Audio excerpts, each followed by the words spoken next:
मुख्यमंत्रीपद न मिळाल्यानं मातोश्रीवर काळा जादू केला जातोय, त्यावर राऊतांनी लेख लिहावं. दुसऱ्याच्या घरात डोकावण्यापेक्षा स्वतःच्या घरात पहा. नितेश राणेंचा संजय राऊतांवर हल्लाबोल. आधी शिवसेना एकत्र आणण्याचे वक्तव्य, नंतर शिरसाटांचा घुमजाव. वेळ आली तर ठाकरे शिंदेंना एकत्रित आणण्याचा प्रयत्न करणार, शिरसाटांनी केलं होतं वक्तव्य. संजय शिरसाटांनी पक्षातील अन्य आमदारांचे विचार काय हे त्यांना विचारावं. शिरसाटांचा संजय राऊत होऊ नये एवढीच काळजी घ्यावी, नितेश राणेंची प्रतिक्रिया. शिंदेंना भाजप बाजूला करत असेल त्यामुळे शिरसाटांची गुगली. उद्धव ठाकरेंना एकनाथ शिंदे यांनाच मुख्यमंत्री करायचं होतं. शिरसाटांनी केलेल्या वक्तव्यावर चंद्रकांत खैरेंची टीका. संतोष देशमुख कुटुंबीय आणि शिष्टमंडळ आज भगवानगडावर जाणार. महंत नामदेव शास्त्रींची भेट घेणार. आरोपींच्या गुन्ह्याचे पुरावे देऊन महंत शास्त्रींकडे न्यायाची मागणी करणार. बीडचे जिल्हा शल्यचिकित्सक डॉक्टर अशोक थोरातांनी घेतली धनंजय देशमुखांची भेट. कुणाला शंका असल्यास भेट घेणं माझं कर्तव्य, अशोक थोरातांची प्रतिक्रिया. तर संपत्तीच्या आरोपांवर योग्य वेळी बोलणार, थोरातांचं वक्तव्य. बीड जिल्ह्यातील 183 जणांच्या बंदुकीचं लायसन्स रद्द. बीड जिल्हाधिकाऱ्यांची मोठी कारवाई. गुन्हे दाखल असतानाही अनेकांकडे शस्त्र परवाने असल्याची माहिती. आणखी 127 परवाने रद्द होण्याची शक्यता. बीड पोलीस अधीक्षक ऍक्शन मोडवर. अवैध वाळू तस्करी बंद करा, अन्यथा हद्दपारी आणि मकोकाची कारवाई. 51 वाळू तस्करांना कार्यालयात बोलावून इशारा, तर 26 जणांवर प्रतिबंधक कारवाई. सध्या जो धर्माच्या बरोबर राहील तोच जिवंत राहील, जो धर्माच्या विरुद्ध राहील त्याचं काही खरं नाही. जळगावातील कार्यक्रमात मंत्री गुलाबराव विधान. येवल्यात अवैध धंद्यावरून छगन भुजबळ आक्रमक. तालुक्यात शांतता राहिली पाहिजे, भुजबळांकडून पोलीस अधिकाऱ्यांची कानउघडणी. राज्यात लवकरच समान नागरी कायदा लागू होईल. विधान परिषदेच्या उपसभापती डॉक्टर नीलम गोऱ्हे यांचे संकेत. न्यायालयांमधील निकालपत्र मराठी भाषेत देण्यासाठीची कारवाई करण्याचे निर्देश. एमपीएससीच्या विद्यार्थ्यांना प्रश्नपत्रिका देण्याच्या आमिष प्रकरणात दोघांना अटक, तर नागपुरातून एक ताब्यात. पुणे गुन्हे शाखेची कारवाई. पाटबंधारे प्रकल्पातील पिण्याच्या पाण्याचे आरक्षण करण्यासाठी जिल्हास्तरीय पाणी आरक्षण बैठक संपन्न. यंदा धरणांतील उपलब्ध पाणीसाठ्याच्या वापराचे योग्य नियोजन करा, पालकमंत्री चंद्रशेखर बावनकुळेंचे निर्देश. नागपुरातील अनेक भागात 3 आणि 4 तारखेला पाणीपुरवठा बंद. शहरातील 23 जलकुंभाचा पाणीपुरवठा 30 तास खंडित राहणार. देखभाल दुरुस्तीच्या कामासाठी पाणीपुरवठा बंद ठेवण्याचा निर्णय. मध्य आणि पश्चिम रेल्वेवर विविध अभियांत्रिकी आणि देखभालीच्या कामांसाठी आज मेगा ब्लॉक. माटुंगा ते मुलुंड स्थानकांदरम्यान अप आणि डाऊन जलद मार्गावर सकाळी 11:30 ते दुपारी 3:30 पर्यंत ब्लॉक असणार. पंढरपूरमध्ये विठ्ठल रुक्मिणीच्या विवाह सोहळ्याचा उत्साह. माऊलीच्या मंदिराला आकर्षक फुलांची सजावट. विवाह सोहळा पाहण्यासाठी भक्तांची मांदी आली. दादरच्या सिद्धिविनायक मंदिराच्या गाभाऱ्याला ड्रॅगन फ्रूटची आरास. माघ शुक्ल पंचमी निमित्त मंदिराला आकर्षक सजावट, तर दर्शनासाठी भाविकांची मोठी गर्दी. जेजुरीच्या श्री स्वामी समर्थ नूतन मंदिरात द्राक्षांची आरास. दीपक पगार आणि पप्पू उशीर या नाशिकच्या भक्तांनी केली द्राक्षांची आरास. अहिल्यानगरमध्ये 67व्या महाराष्ट्र केसरी कुस्ती स्पर्धेचा आज अंतिम सामना. वाडिया पार्क मैदानात कुस्तीचा थरार रंगणार. विधान परिषदेचे सभापती राम शिंदे आणि मंत्री राधाकृष्ण विखे पाटील उपस्थित राहणार. महाराष्ट्रात संशयास्पद जीबीएस रुग्णांच्या मृत्यूची संख्या 5 वर. राज्यात आतापर्यंत 124 जीबीएस रुग्णांची नोंद.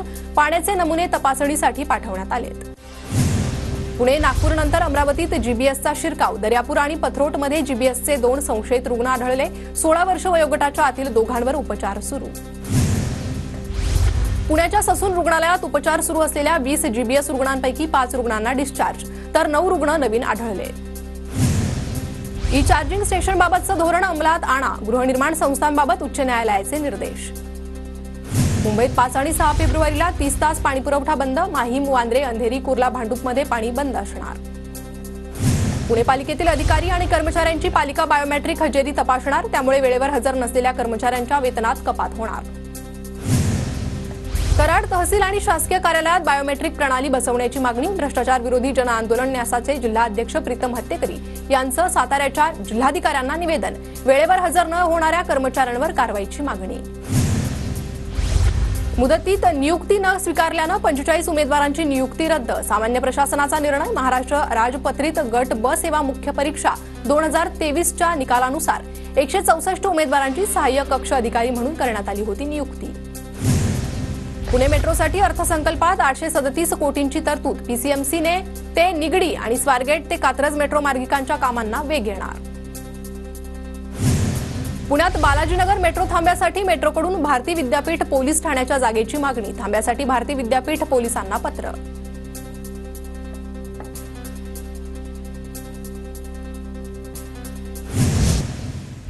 अलिबाग तालुक्यातील गावकोपरमध्ये मोठ्या थाटात गणेश जयंतीचा उत्सव साजरा. भाविकांनी घेतला महाप्रसादाचा लाभ. नवी मुंबईच्या वाशीतील एपीएमसी बाजारात यंदाच्या हंगामातील जादा आवक. कोकणातील 175 पेट्या दाखल. अकलूजमध्ये लावणी स्पर्धेचं आयोजन. नवोदित लावणी कलाकारांची रीघ. गौतमी पाटीलनंही याच लावणी स्पर्धेतून केली होती कारकिर्दीला सुरुवात. जुन्नर तालुक्यातील नारायण गावात 20 एकर ऊस जळाला. उसाला लागलेल्या आगीत 12 शेतकऱ्यांचं नुकसान. विद्युत तारांच्या घर्षणानं उसाला आग लागल्याचा नुकसानग्रस्त शेतकऱ्यांचा आरोप. जालन्यात मोसंबीची मागणी घटल्यानं दरात घसरण. क्विंटल मागे 500 रुपयांचं नुकसान. मोसंबी उत्पादक शेतकरी चिंतेत.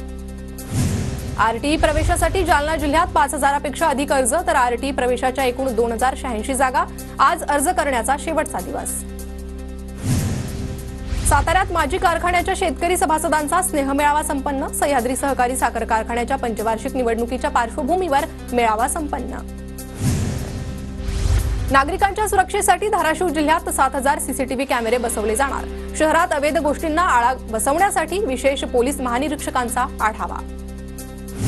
केडीएमसी भ्रष्टाचार प्रकरणात 2 मोठे अधिकारीही अडकण्याची शक्यता. उपायुक्त आणि सहाय्यक आयुक्तांच्या सांगण्यावरूनच लाच घेतल्याची लिपिकाची कबुली. एसीबीची टीम चौकशी करणार. पुण्यातील कात्रज भागात अंमली पदार्थ विक्री करणाऱ्या तरुणाला अटक. गुन्हे शाखेच्या अंमली पदार्थ विरोधी पथकाची कारवाई. आरोपीकडून 1,69,000चा मुद्देमाल जप्त. चंद्रपूरच्या राजुरा तालुक्यातल्या निलफाडी जंगलातून वाघाचे अवयव हस्तगत. बहेलिया टोळीचा म्होरक्याच्या एका माजी सैनिकासोबत 2 कोटींचा व्यवहार झाल्याचीही माहिती. अकोला जिल्ह्यात धुमाकूळ घालणारा बिबट्या अखेर पिंजऱ्यात कैद. बाळापूर शेतशिवार परिसरातून बिबट्याला केलं जेरबंद. बिबट्यानं बकऱ्या आणि गायीची शिकार केल्यानं नागरिक भयभीत होते. मालेगावात बांगलादेशींना बनावट कागदपत्र देणाऱ्यांना अटक. किरीट सोमय्या यांच्या तक्रारीनंतर 3 जणांना अटक. मालेगावच्या छावणी पोलिसांची कारवाई. पनवेलमध्ये प्रेम प्रकरणाच्या संशयावरून तरुणीची गळ्यावर चाकूने वार करत हत्या. हत्येनंतर आरोपी प्रियकराकडून आत्महत्या करण्याचा प्रयत्न. खांदेश्वर पोलीस ठाण्यात गुन्हा दाखल. धुळ्यात एमआयडीसीत सोयाबीन तेल कारखान्यात स्फोट. एकाचा मृत्यू तर 1 जखमी. खासगी रुग्णालयात उपचार सुरू. वज्रेश्वरी वसई मार्गावर धावत्या एसटीचं बसचं चाक निखळलं. जीवितहानी नाही. घटनेचा सीसीटीव्ही व्हायरल. तृतीयपंथीयानं नाशिकच्या म्हसरूळ पोलीस ठाण्यात चक्क कपडे काढले. तृतीयपंथी असलेल्या व्यक्तीची अज्ञात व्यक्तीनं गाडी पेटवली. पण पोलीस तक्रार घेत नसल्यानं तृतीयपंथीयानं गोंधळ घातला. नंतर पोलिसांनी तक्रार दाखल करून घेतली. बुलढाण्याच्या शेगावात मंदिरासमोरील व्यावसायिकांची दादागिरी. दुकानदारांकडून भाविकांना लोखंडी पाईपनं मारहाण. घटना सीसीटीव्हीत कैद. 4 विरोधात गुन्हा दाखल. अकोल्याच्या एमआयडीसीमध्ये चोरट्यांचा धुमाकूळ. 4 अज्ञात चोरट्यांकडून वेगवेगळ्या कंपन्यांमध्ये चोरी. संपूर्ण प्रकार सीसीटीव्हीत कैद. एमआयडीसी पोलिसात गुन्हा दाखल.